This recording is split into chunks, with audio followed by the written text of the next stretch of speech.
here on the stage with me. I'm Gwen Laster, and I'm adjunct faculty here at Bard College in the jazz department. We have Meg Okura on violin, Akua Dixon playing cello, and who is also on the faculty here in the jazz department, and Nick Revel on the viola.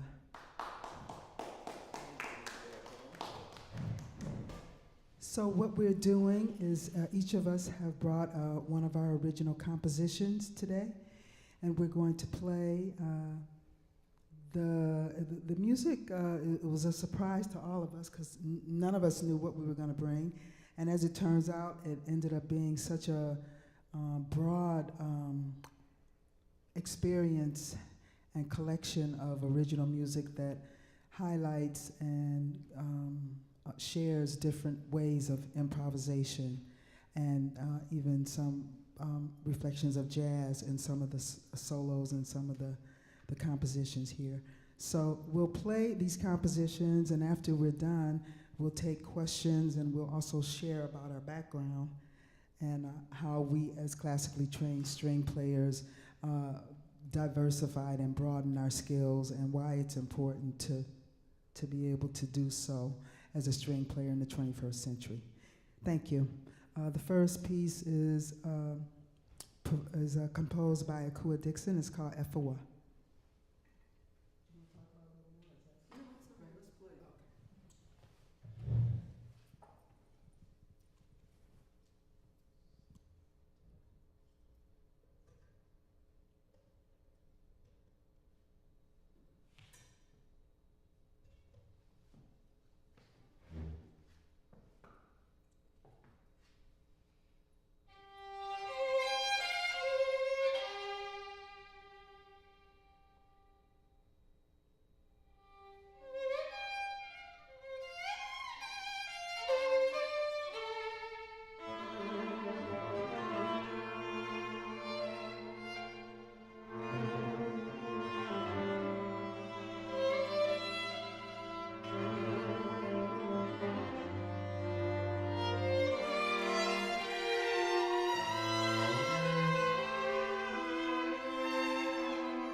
start at the end, but, yeah.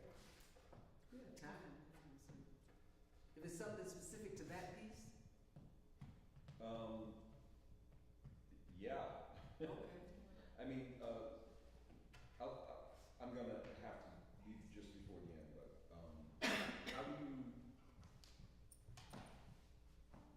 do you think about, I mean, obviously, your music sounds like, you know string quartet music, like the history of that inside out, but you're also improvising, and how do you think about putting those two things together? Is this on? Yeah. Okay. This is a very early work of mine, yeah. And I had come out of conservatory, and so you hear the introduction into a time, okay? Rhythmically, the syncopation was something to get together to notate for string players to be able to really feel string syncopation like that, okay? And to be able to have different syncopations at the same time. The cellist, as the cellist in the group, I realized that going from a classical quartet, which I'd had a string quartet all my life, I would have to be able to walk a bass line if I wanted to play jazz, as well as they would have to learn how to play the chord changes, This piece really has a very lyrical melody, and the chords are very simple, so the soloist really, even for beginning soloists, just had to deal with light harmony and being able to deal with improvising with that kind of syncopation. Okay? Yeah, that clarifies it.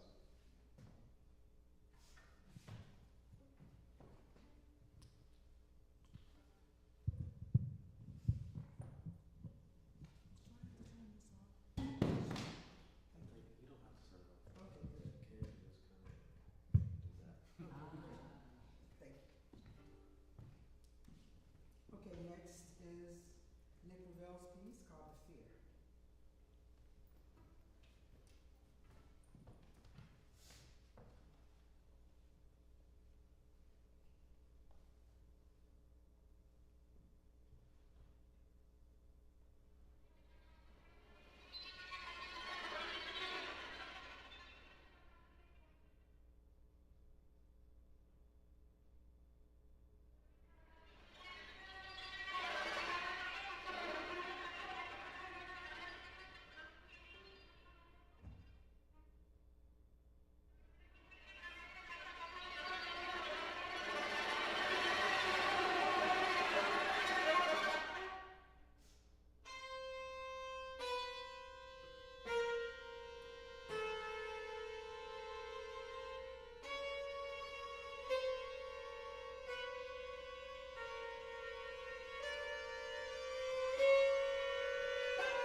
Check. So I play also in another group called Public Quartet, and we worked with Carnegie Hall Play USA, which is a big educators conference in 2019. Music educators from all over the country. And the project was for each of us in the quartet to commission, to write a piece. They commissioned us to each write a piece for students of varying levels. So the challenge was to be able to write a piece that fit in different situations. And the best way we could think of doing that was to incorporate improvisation and the many sort of nuances and facets of improvisation, not just chords and changes. So the topic of that year was art of belonging and artistry, or artistry and belonging, or something like that. The theme was like, how can we encourage a sense of belonging? How can we create an environment for all students to feel like they belong? And so I was just thinking back on when I was a kid and how, in orchestra, if someone asked me to improvise, that would have been terrifying, right? So it's, in a way, the piece itself is sort of a meta version of itself, where like the piece is designed to get students to improvise and make choices, but at the same time, the subject matter of that is maybe how they're actually feeling about it. And I have always enjoyed sound design, kind of like an audio engineer type person, and I still do sometimes, I used to layer a lot of different material with microphones in a digital audio workstation, and I love making textures and basically creating combinations of sound that you don't normally hear string players making together. And I had a period where I was really into going to movies just to like hear the sound, the soundtrack, and like how was I being manipulated by the soundtrack? Like what was I feeling because of that? And so I came up with these soundscapes in the Fear that are semi-notated. The choice is that there are sections where it's like you have these things that you can play around with. How do you do that? And so I heard a lot of, we played this for some youth groups where the children were really young and they didn't think it was scary at all. So that was always fun. Yeah, people have very different reactions to the music, so thanks. Did you create your own notation for that sonic stuff? I used what's called cell notation.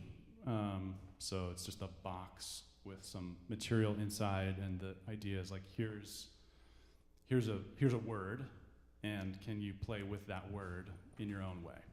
So it's not really metered in some of the spots, and it's, oh yeah, there you go.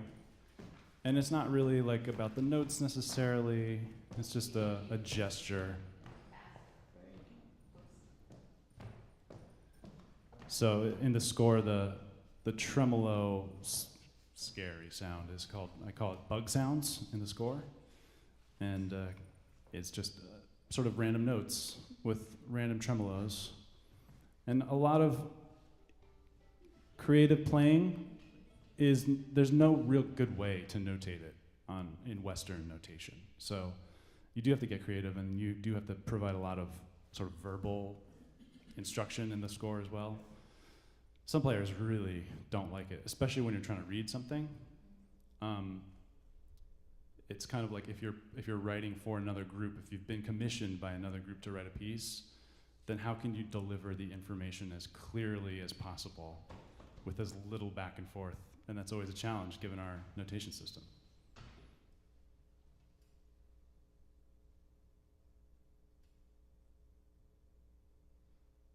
While they're looking, how did, I know Gwen and Akua really well play with, but Meg and Nick, how did you get to, what brought you to improvising?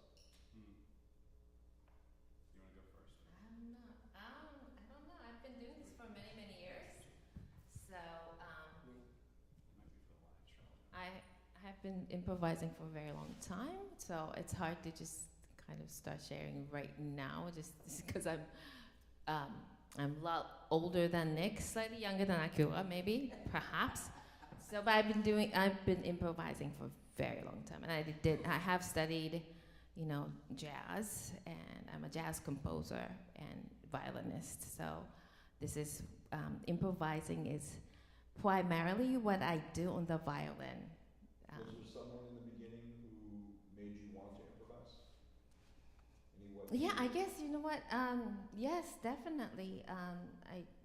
My contemporary, unfortunately, he had a terrible, tragic accident, but he was a Berkeley student. His name is Ludwig Gertland, so he's, but he was like a big inspiration of mine back in, I guess, early 2000. And at the time, I guess Regina Carter was very hot, so she was definitely, and some of my friends were performing and touring with her, so definitely she was very, very visible. I mean, she still is, but 1990s, I think she just, and I think she made, in America, violin more visible among jazz. Can you say that? Do you think so? I mean, compared to France and Poland, those are the sort of jazz violin capitals. You know, in Europe, violin was more accepted as a jazz instrument. Like Didier Lockwood, for instance, he has a big, huge jazz school. I mean, he did. You know, he passed away also. But here in the United States, I think there's definitely a slight, I would say, discrimination against string players among jazz musicians. They want to always say, so, you know, like they always sort of express doubts on us. So that also, I think, motivated me to improvise better and study jazz so I can compose. And I'm a big band composer, so I'm, you know, a lot of my colleagues are really serious jazz composers, so.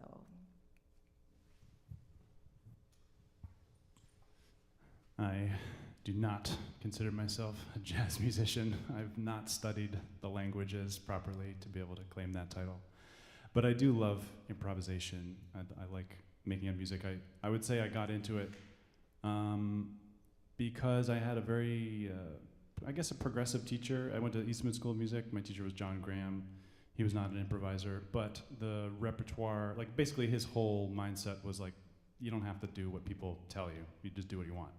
And I thought that was really cool. And so I started playing in a band that we formed, and we had really no clue what we were doing. We were figuring it out together. And that was a beautiful thing, to have a safe space to make garbage sound for a while until we figured out what we were doing, right?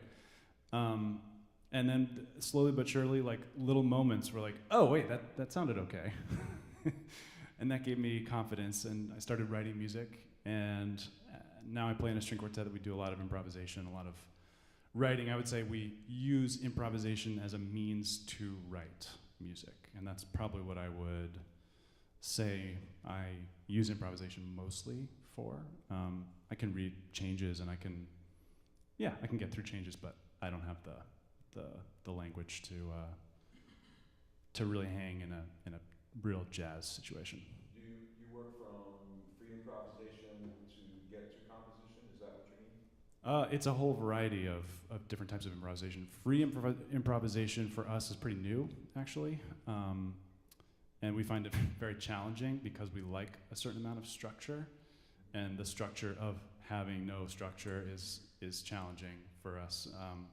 But we do a lot of rewriting of existing material, and so we'll adapt it into, I don't know, a different style, or use material like melodies, motives, harmonies from that, and sort of rework it using improvisation. So by the time we end up writing a piece or rewriting a piece, the piece has improvisation built in, where we're taking solos, or it's like a textural thing, like here we're gonna do some kind of tremolo transition, or just, it's not even that specific usually, but a lot of the stuff that people, well, I'll say this, a lot of the moments for improvisation that we do in our group probably wouldn't even be recognized as improvisation from the listener's perspective, because we audiences keep saying, when are you improvising?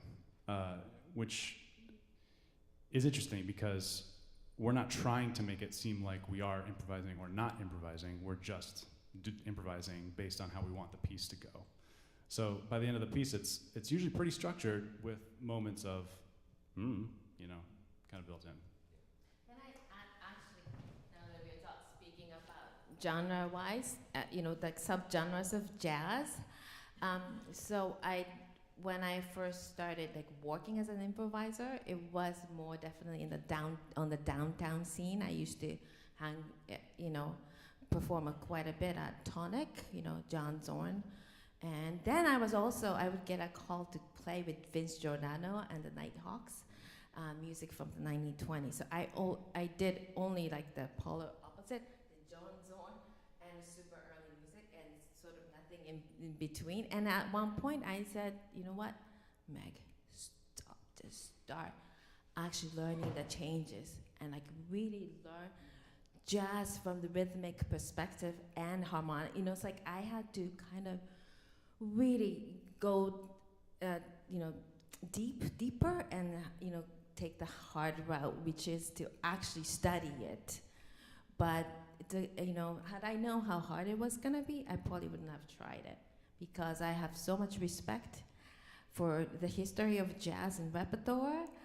And I'm glad I didn't know, because had I known how long just it was going to take for me to, you know, achieve certain, you know, level of not being horribleness, you know. So that was a long, that's been a long journey. Now that I kind of, you know, as a composer, I'm able to appreciate music that are atonal and textural, you know, like more like avant-garde, free jazz, more than, you know, before. But I definitely been through many, many different subgenres of jazz, and then socially, there are we don't really cross, you know. There that many. So when I put together a group, I think it's actually we are very lucky that we play string instruments, because we do actually cross-pollinate a lot more than other instruments. People who play, you know, straight ahead tenor saxophone, they do play with the same exact, you know, kind of people for every gig. So that's kind of interesting that we are kind of, you know, lucky that we get to play downtown, you know, music to modern classical to Baroque music to, you know, early like swing to some you know, klezmer, to different types of improvisation. We all kind of get to play because we're not really boxed in. So it's, you know, it's a blessing. Or at least I try to tell myself that.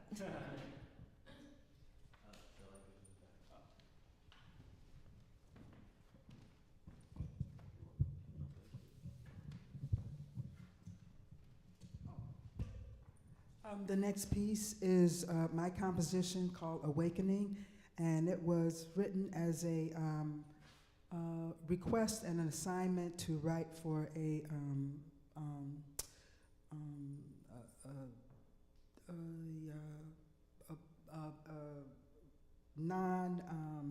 for a very progressive church that wanted to do a non-racism service. So this is called Awakening, and it was also inspired by Claudine Rankin, who is a poet and lyricist, and it was written about her story called American Citizen. So a couple of things came together with this piece.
me let you introduce your piece.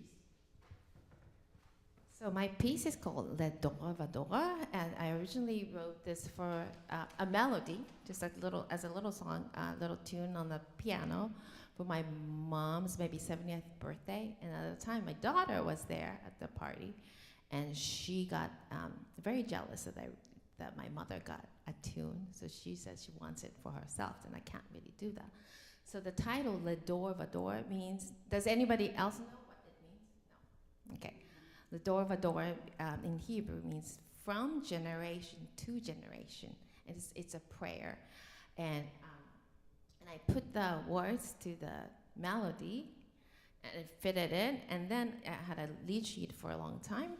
But, it's a friendly, like you singable, nice little tune, which doesn't really go well with any of my repertoire representing my work as a composer.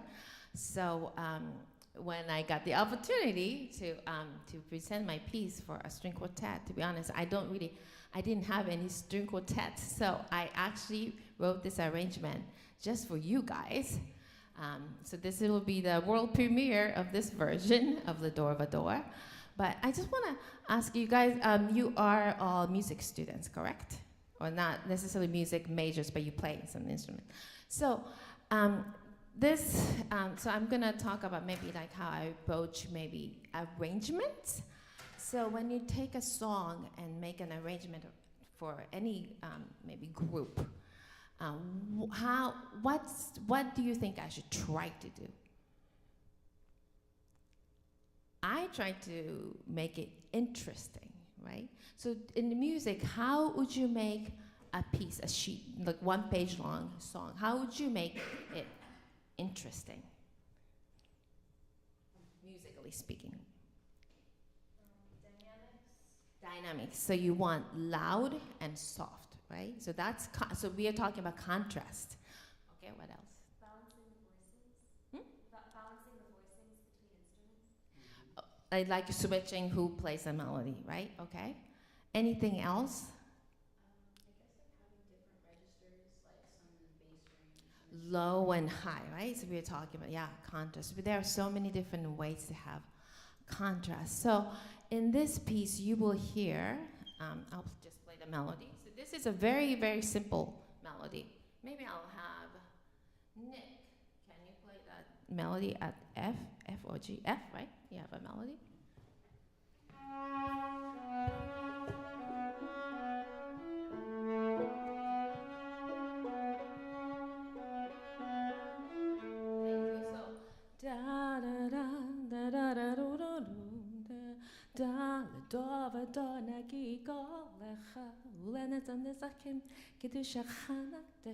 That's the A part. No,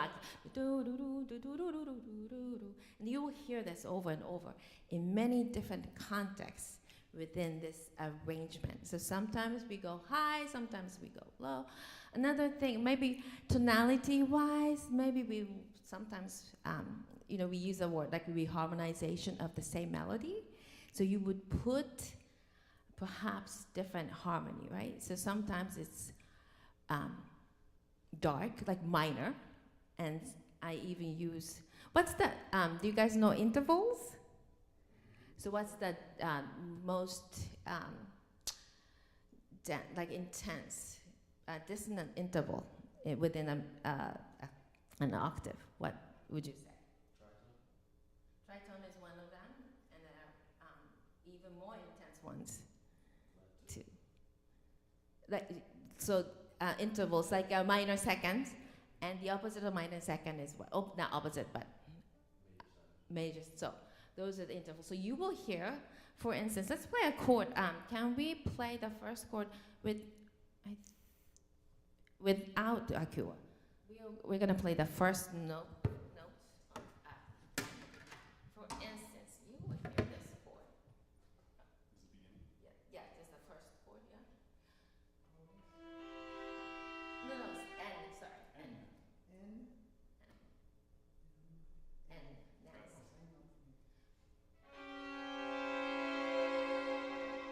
So I'm using, it sounds, it's almost like C major chord, Do, mi, so, si, G. But Nick is playing. You know what that note is? That's C sharp. So there's a lot of, this wow going on. But then it will go soon, resolve into. Can you guys play Gwen?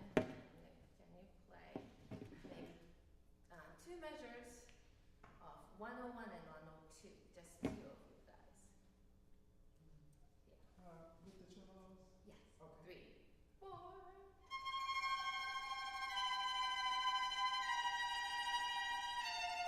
Thank you. So, yeah, thank you. So, there's a lot of contrast. And I would like you guys to maybe catch how many times you will hear and what kind of different context.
Is it on? Yeah.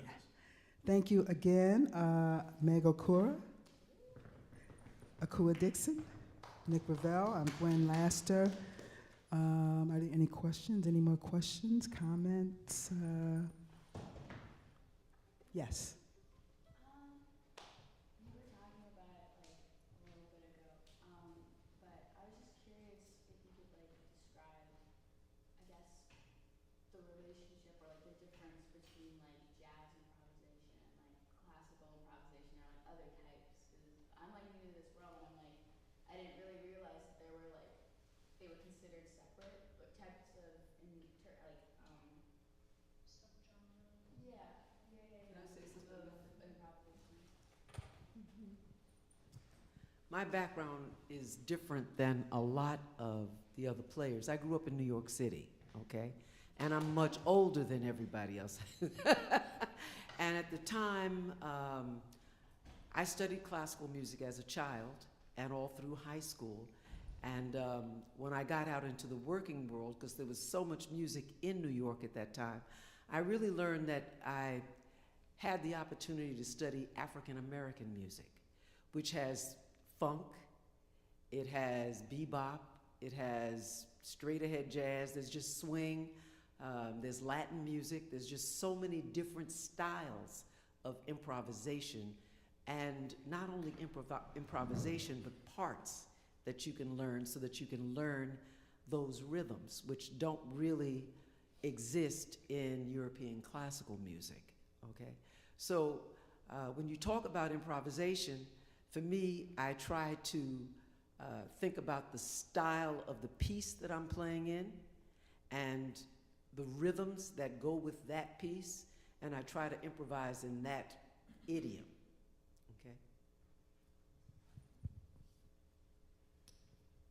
okay? As we know, our background has a lot to do with how music influences us and inspires us. So for me, growing up in Detroit, that was a very almost completely African American, Black American experience. So aside from learning classical music in public schools, because I'm a product of Detroit public schools, my home environment was such that my mother played nothing but blues and jazz, you know, vinyl, and my father was more traditional jazz and contemporary classical. So I grew up with the sounds of Motown, which are those string parts that Akua was talking about, because when you listen to that music, there's tons of string parts, string arrangements, and you know, at my house, just a lot of blues, a lot of jazz, a lot of music, a lot of Black music. So I would say that I probably started off with this idea of there were no, lines were blurred. It was really strings without borders for me. Just going to school and learning classical, but then everything else was about all those kinds of Black music. So I think that I don't think there's really, I mean, I know we have to have titles, and particularly in the music industry, in the music business, everybody wants to categorize things and put it in a little box. But I think with music, your environment and and how you're inspired just kind of, it's okay to play different genres, and it's okay to acknowledge and be inspired by one particular style and then another style, and like Meg was talking about, really to learn jazz. And I think you have to just go where you are drawn to at that time and know that all of it is valid. Yeah, all of it is valid.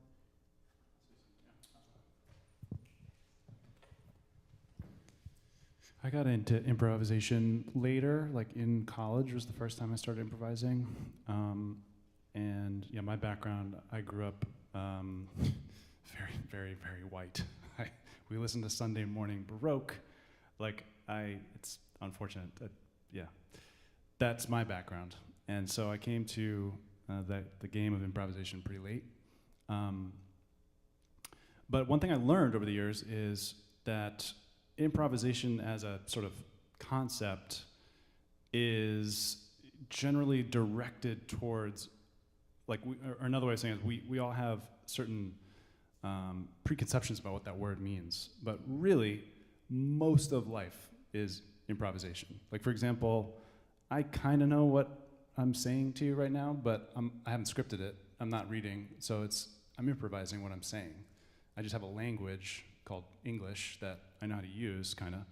And so if you wanted to get into like the very basics of improvisation, not grounded in a style or even really a lineage or a history, you could just pick up your instrument. What instrument do you play? Violin, yeah, pick up your instrument and just don't play until you hear a note in your head. And it doesn't matter what the note is. And then you just play it. And you just see, oh, how did that make me feel? And you can just repeat that for 5 minutes, and you just improvise for 5 minutes. Another really great sort of warm-up game, or not even a game, but it could be a meditation or just an introduction to making sounds on an instrument, is grab a friend who also plays an instrument and have one person play a drone, just a long tone, and then you play, again, notes, whatever note comes to you against that drone. And you just notice, similar to the intervals, like, is it adding tension? Do I feel more energized or more this way or that way? And then what happens to this note? Does that? Yeah, you want to try it? We'll all do it together. In fact, do you guys have your instruments too? You want to bust out the? No. Do you sing? I don't want to put you on the spot. Anyone who's got anyone who wants to make sound is welcome.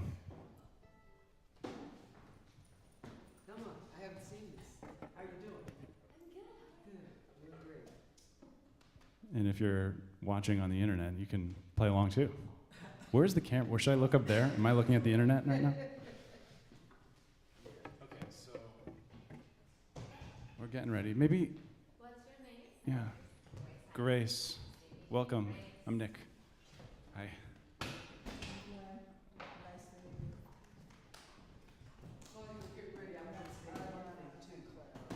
Around Clara. In all kinds of music. And I remember as a kid, with some other friends, we would go out and play on the trains. They said, oh, let's play a minuet and just pick a key, And you know the form, we have an A, it's a certain number of measures, and you go to a B section, and then you go to a trio that's in the minor, and then you go back. So there's all kinds of ways that you can develop fun. There's improvisation in every ethnic culture that you can enjoy. Do you want to come up here so we're closer together physically, if not emotionally?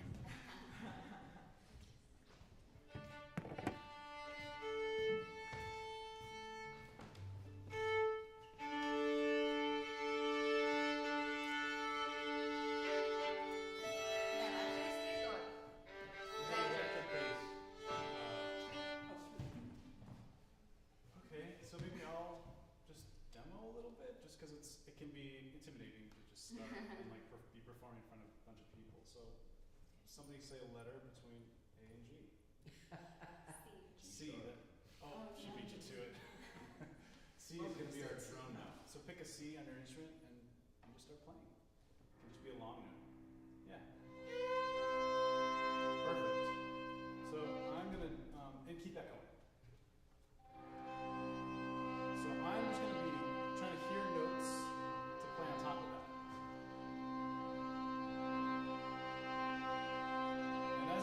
I'm just reflecting on what that note is telling me. To me, this is telling me we're good, we're stable, we can stay here all day.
So you see what happens. You want to try play a different note. I'll join on whatever new note you play. Great.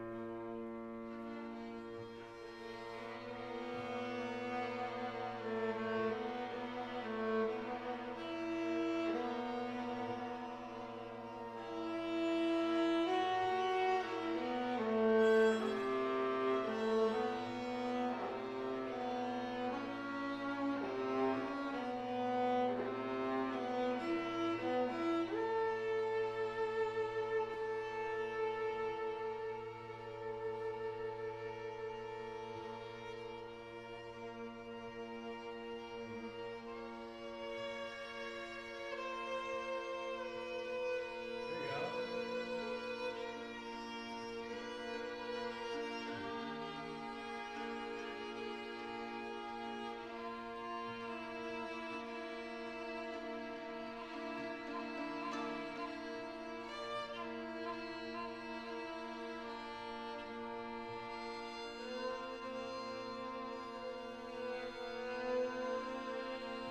Nice, beautiful.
Yeah, great.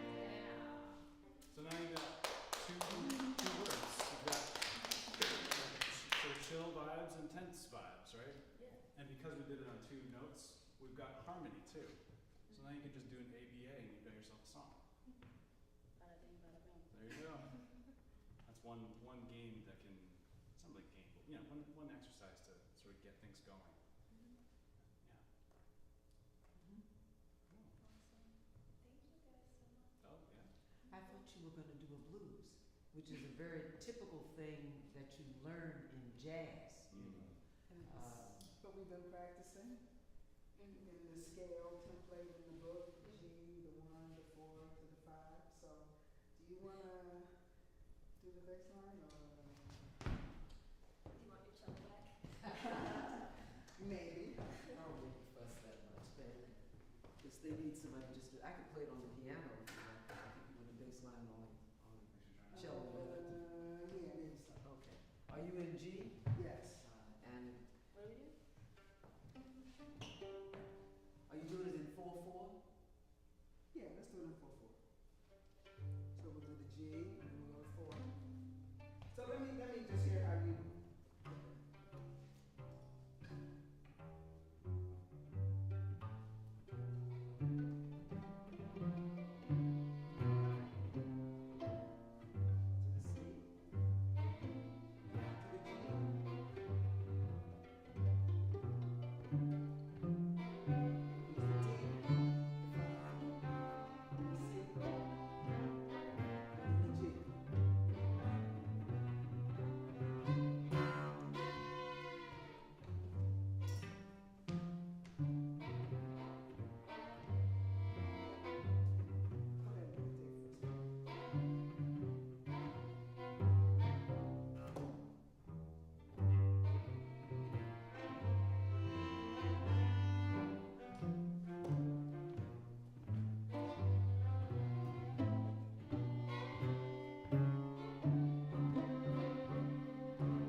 played and made it like a real masterclass, like Yes. participating. People coming and actually playing, and you got to hear all these different styles and know a little bit about writing, a lot about how we come up with ideas to write and what kind of inspirations. I mean, what your piece is based on, and mine was like by reading something and being inspired by it, and it's just so many ways to come up with ideas and keep yourself inspired by listening. I mean, I think listening is a big, big, huge part of it. And to me. it's wonderful. I know this is a jazz program, but I love scales from all over the planet, Yeah. and you can use some of those scales within what you're doing improvisationally, and it adds a little bit of spice, but it also lets you know that scales around the world are not just rigid 12-tone scales. There are all kinds of scales, and some scales have more than one note in it to that note. You know what I mean? If you study Indian music or Arabic music, listen is the main thing, and decide what you like and what you don't like. Because I don't like all of it, but opening up my ears to listen to other world cultures, and especially strings. You'll find strings in so many different areas, plucked as well as bowed, all over the world, and listening to how they slur, and how they approach rhythm, It's very different than jazz, but it's also interesting and valid. Yeah. Jazz, when we say strings without borders, if this was strictly jazz, then I wouldn't have picked the piece that I picked for today. Okay? I would have picked a piece that is really just hardcore jazz. Okay? And actually, I did pick a different piece, but I thought That's about right. it because it's all just rhythm, And in my case, my first job was James Brown, so I did funk. And it's just rhythm.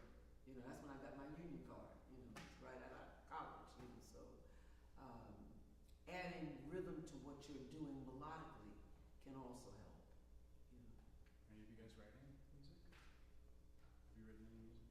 Yeah, a little bit. Cool. But you're studying other cultures' music. Yeah, I'm working on my same project about musicians who fuse jazz and Arabic music. Oh, Yes. So improvisation is a big, yeah. Big part of it, yeah. But I could hear a little bit of that scale in something that you were playing. It wasn't a typical. I slipped in a thinker. It was very nice. Yes, I heard it. It was very nice. And why not?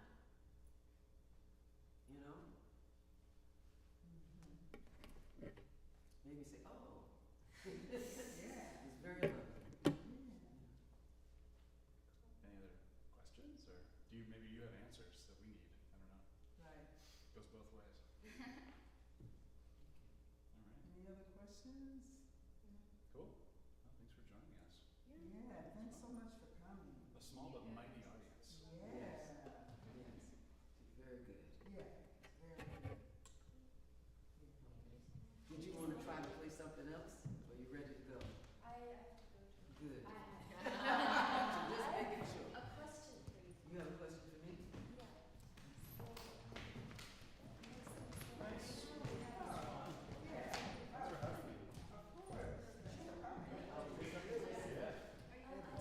Energy and interest. Okay. But I also wanted to ask Okay. That's a good piece. And first movement and there's a piano part of it. Piano. Right. Oh man, that case out here, that was smart. It's originally composed for string on string solo. Just being here.